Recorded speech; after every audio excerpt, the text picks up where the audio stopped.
Hey everybody, it's Jason Blaha here, and it's time for part 2 of the Q&A, so let's go ahead and knock this out. All right, first question. Is your current style of training suitable for all levels from beginner up as long as technique is sound along with nutrition and recovery? It's kind of, I responded there, a lot of times my volume is probably way too much for people who haven't built a high work capacity, a good GPP, and who don't have a perfect lifestyle. Novices, absolutely, and even intermediates absolutely should not be doing the total volumes you guys see me do sometimes. Scaled down versions of it, sure. But the thing to keep in mind is that I have all this equipment to rotate through all the maxes. So if someone wanted to do ME work every day like I do, you're either going to need a lot of equipment or you're going to need to be very, very creative in rotating through your maxes. I mean, we're talking stuff like literally maxing on 5 different grips on your bench press, right? Possibly doing with the same with the floor press incline. So you're going to need to have a lot of maxes to work through.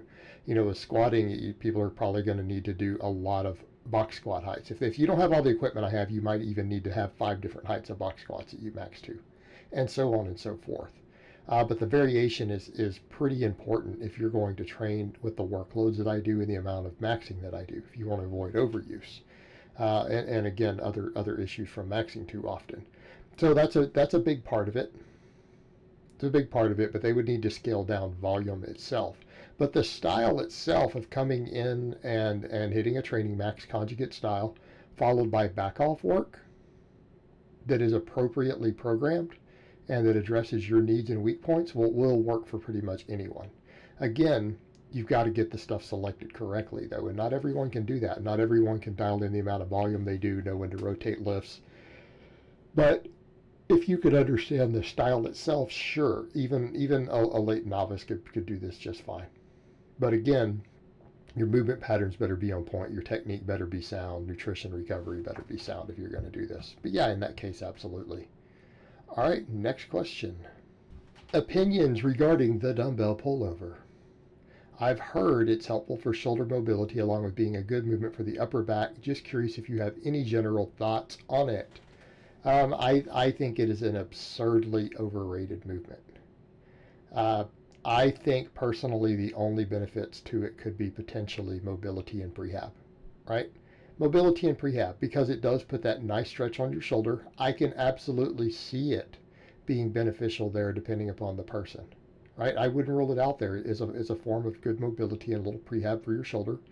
This is a stretched movement because you're doing it weighted. It would be dynamic. Static stretching isn't always as effective. No problem with it there. But as far as building muscle with it, what muscles are you going to build with a pullover? People say, well, upper back. Really?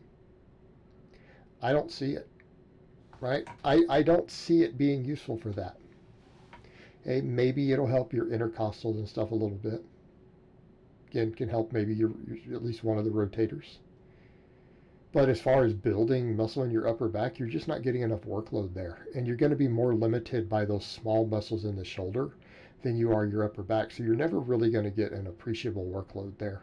And again, I know people who like it and they like to do it. And I guess if they enjoy it, then by all means, maybe certain stretch on the chest, maybe it'll help your chest.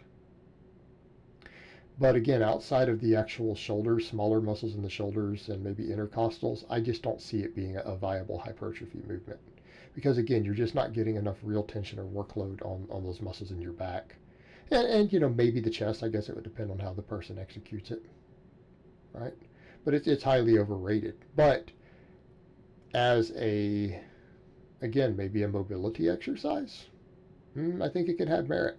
And you know, so a lot of people do mobility exercises. There can be some use for them for certain people. So if it helps you with your shoulder mobility, then by all means proceed. But you're not going to gain muscle in any decent sized muscle from doing it. Again, just my opinion. All right, next question. What are your thoughts, sir, if I had to split one of my training days into 2 sessions? Example, like I do the main lift, get my kid from school, and an hour later come back and finish my training for the day. I can't train other time for now. Is that okay, or is it bad for training? You know, I just had a conversation with one of my clients in Skype about that, and he asked the same thing. He's like, you know, On my upper days, because he's on his conjugate days, he's like, a lot of times I do my pressing and I'm so fatigued that when I get to my pull-ups and my rows and other stuff, it really impacts them. And I've found that if I go do some other stuff and take a break and come back after I've worked on some other projects, eaten and everything, that I'm much stronger when I come back and do that. He's like, is it okay for me to do that? And I told him, yes, it's perfectly acceptable. The reason we load everything into one session is usually for time constraint reasons, right? Most people, due to their careers and lifestyle, can't really split their training up, right? They can't really split their training up. They really just have time to get to the gym for one session, right? They don't have time to go to the gym, go back to work for 2 hours, and then go back to the gym. Most people just don't have that type of luxury. If you're training at home and working from home, or your lifestyle or whatever accommodates that, I think it's perfectly acceptable. Again, as long as there was sufficient workload to stimulate some adaptation in each one of those. In other words, I wouldn't say, hey, come do one set and then go take an hour break and come back and do another one.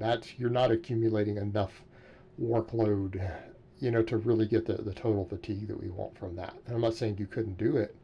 I don't know if it would be as effective. Now, there are people who've trained that way in the past, some top lifters, who have done literally that sort of stuff, like a set every hour, who got strong and jacked. But I don't know that that's the most prevalent way to do it.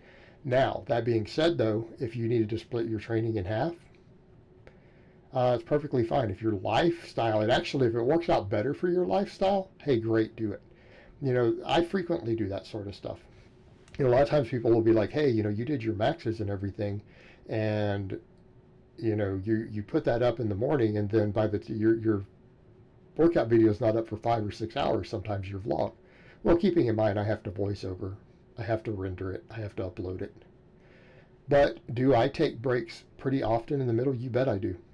I absolutely sometimes split my workout up for an hour in between, just like you described there. And I'll go work on something else. I'll work on a project.